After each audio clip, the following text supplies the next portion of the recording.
حضرت سارہ کی کوئی اولاد نہ تھی، اس لیے انہیں رشک پیدا ہوا اور انہوں نے حضرت ابراہیم علیہ السلام سے کہا کہ آپ حضرت ہاجرہ اور ان کے بیٹے اسماعیل علیہ السلام کو میرے پاس سے جدا کر کے کہیں دور کر دیجئے۔ اللہ تبارک و تعالیٰ کی حکمت نے ایک سبب پیدا فرما دیا، چنانچہ آپ پر وحی نازل ہوئی کہ آپ حضرت ہاجرہ اور اسماعیل علیہ السلام کو اس سرزمین پر چھوڑ آئیں جہاں بے آب و گیاہ میدان اور خشک پہاڑیوں کے سوا کچھ بھی نہیں ہے۔ چنانچہ حضرت ابراہیم علیہ السلام نے حضرت ہاجرہ اور اسماعیل علیہ السلام کو ساتھ لے کر سفر فرمایا اور اسی جگہ آئے جہاں کعبہ معظمہ ہے۔ یہاں اس وقت نہ کوئی آبادی تھی، نہ کوئی چشمہ، نہ دور دور تک پانی یا آدمی کا کوئی نام و نشان نہ تھا۔ ایک توشہ دان میں کچھ کھجوریں اور ایک مشک میں پانی حضرت ابراہیم علیہ السلام وہاں رکھ کر روانہ ہو گئے۔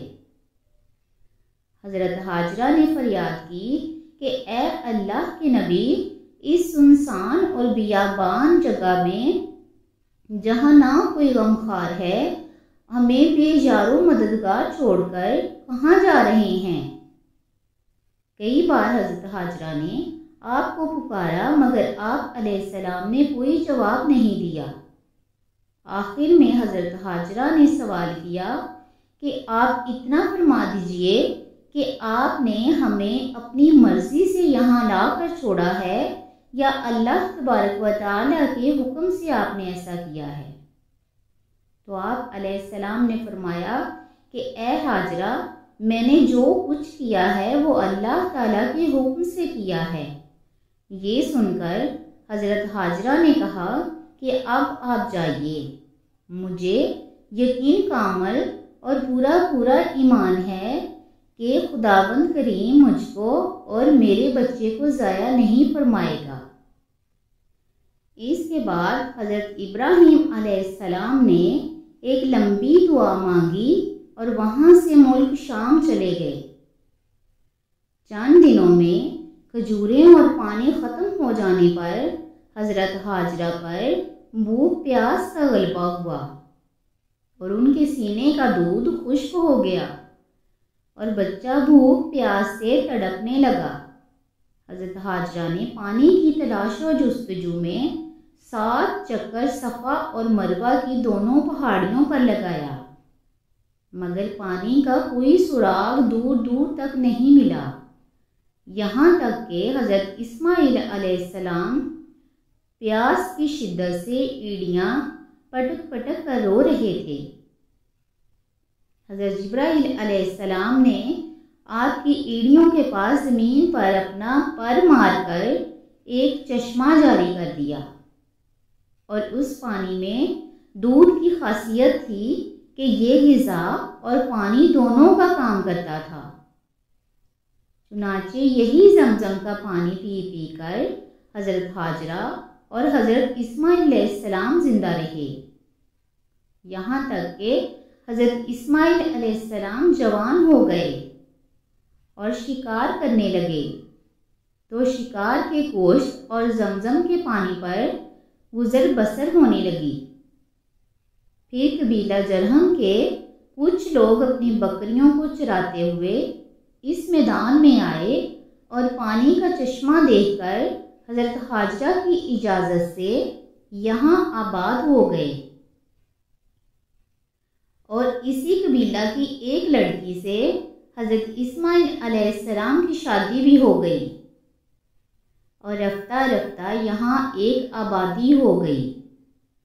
پھر حضرت ابراہیم علیہ السلام کو اللہ تبارک و تعالیٰ کا یہ حکم ہوا کہ خانہ کعبہ کی تعمیر کریں۔ چنانچہ آپ علیہ السلام نے حضرت اسماعیل علیہ السلام کی مدد سے خانہ کعبہ کو تعمیر فرمایا۔ اس وقت حضرت ابراہیم علیہ السلام نے اپنی اولاد اور باشندگان مکہ مکرمہ کے لیے جو ایک طویل دعا مانگی وہ قرآن مجید کی مختلف صورتوں میں مذکور ہے۔ چنانچہ سورہ ابراہیم میں آپ علیہ السلام کی دعا کا کچھ حصہ اس طرح مذکور ہے۔ ترجمہ: اے میرے رب، میں نے اپنی کچھ اولاد کو ایک ایسے میدان میں بسایا ہے جس میں کھیتی نہیں ہوتی، تیرے حرمت والے گھر کے پاس، تاکہ وہ نماز قائم رکھیں، لہٰذا لوگوں کے دل ان کی طرف مائل کر دے اور انہیں کچھ پھل کھانے کو دے، شاید وہ تیرا شکر ادا کریں۔ سورہ ابراہیم رکوع نمبر 6 پارہ نمبر 13۔ دعائے ابراہیمی کا اثر۔ اس دعا میں حضرت ابراہیم علیہ السلام نے اللہ تبارک و تعالیٰ سے 2 چیزیں طلب کیں۔ ایک تو یہ کہ کچھ لوگوں کے دل اولاد ابراہیم علیہ السلام کی طرف مائل ہوں، اور دوسرے ان لوگوں کو پھلوں کی روزی کھانے کو ملے۔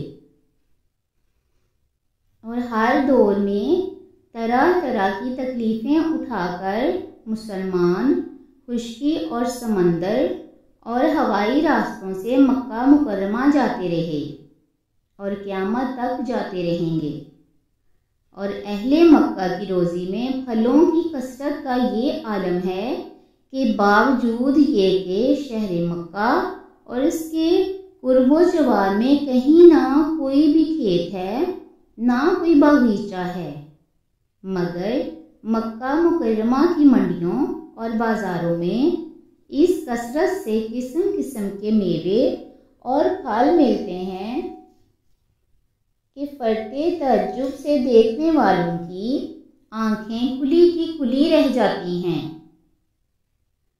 اللہ تعالیٰ نے طائف کی زمین میں ہر قسم کے پھلوں کی پیداوار کی صلاحیت پیدا فرما دی ہے کہ وہاں سے ہر طرح کے میوے اور پھل اور طرح طرح کی سبزیاں اور ترکاریاں مکہ معظمہ میں آتی رہتی ہیں، اور اس کے علاوہ مصر اور عراق بلکہ یورپ کے ممالک سے بھی میوے اور پھل بکثرت مکہ مکرمہ آیا کرتی ہیں۔ یہ سب حضرت ابراہیم علیہ السلام کی دعاؤں کی برکت کے اثرات و ثمرات ہیں، جو بلا شبہ دنیا کے عجائبات میں سے ہیں۔ اس کے بعد آپ علیہ السلام نے یہ دعا مانگی، جس میں آپ علیہ السلام نے اپنی اولاد کے علاوہ تمام مؤمنین کے لیے بھی دعا مانگی۔ ترجمہ: اے میرے پروردگار، مجھے نماز قائم رکھنے والا بنا اور میری کچھ اولاد کو بھی۔ اے ہمارے رب، ہماری دعا قبول فرما۔ اے ہمارے رب، مجھے اور میرے ماں باپ اور تمام مؤمنین کو بخش دے جس دن حساب قائم ہوگا۔ سورہ ابراہیم رکوع نمبر 6 پارہ نمبر 13۔ درس ہدایت۔ اس واقعہ سے 2 باتیں خاص طور پر معلوم ہوئیں۔ نمبر 1، حضرت ابراہیم علیہ السلام اپنے رب تعالیٰ کے بہت ہی اطاعت گزار اور فرمانبردار تھے کہ وہ بچہ جس کو بڑی بڑی دعاؤں کے بعد بڑھاپے میں پایا تھا، جو آپ علیہ السلام کی آنکھوں کا نور اور دل کا سرور تھا، فطری طور پر حضرت ابراہیم علیہ السلام اس کو کبھی اپنے سے جدا نہیں کر سکتے تھے، مگر جب اللہ تعالیٰ کا یہ حکم ہو گیا کہ اے ابراہیم، تم اپنے پیارے فرزند اور اس کی ماں کو اپنے گھر سے نکال کر وادی بطحا کی اس سنسان جگہ پر لے جا کر چھوڑاؤ، جہاں سر چھپانے کو درخت کا پتا اور پیاس بجھانے کو پانی کا ایک قطرہ بھی نہیں ہے، نہ وہاں کوئی یار و مددگار ہے، نہ کوئی غمخوار ہے۔ دوسرا کوئی انسان ہوتا تو شاید اس کے تصور ہی سے اس کے سینے میں دل دھڑکنے لگتا، بلکہ شدت غم سے دل پھٹ جاتا۔ مگر حضرت ابراہیم خلیل اللہ علیہ السلام کا خدا کا یہ حکم سن کر نا فکر مند ہونا بہت بڑی نصیحت اور عبرت ہے۔ نہ ایک لمحہ کے لیے آپ سوچ بچار میں پڑے، نہ ہی رنج و غم سے نڈھال ہوئے، بلکہ فوراً ہی خدا کا حکم بجا لانے کے لیے بیوی اور بچے کو لے کر ملک شام سے سرزمین مکہ میں چلے گئے اور وہاں بیوی بچے کو چھوڑ کر ملک شام چلے آئے۔ اللہ اکبر!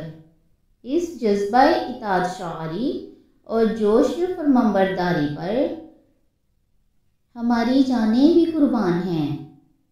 نمبر 2، حضرت ابراہیم علیہ السلام نے اپنے فرزند حضرت اسماعیل علیہ السلام اور ان کی اولاد کے لیے نہایت ہی محبت بھرے انداز میں ان کی مقبولیت اور اس کے لیے جو دعائیں مانگیں، اس سے یہ سبق ملتا ہے کہ اپنی اولاد سے محبت کرنا اور اس کے لیے دعائیں مانگنا یہ حضرات انبیاء کرام علیہ السلام کا مبارک طریقہ ہے، جس پر ہم سب مسلمانوں کو عمل کرنا ہماری صلاح و فلاح دارین کا ذریعہ ہے۔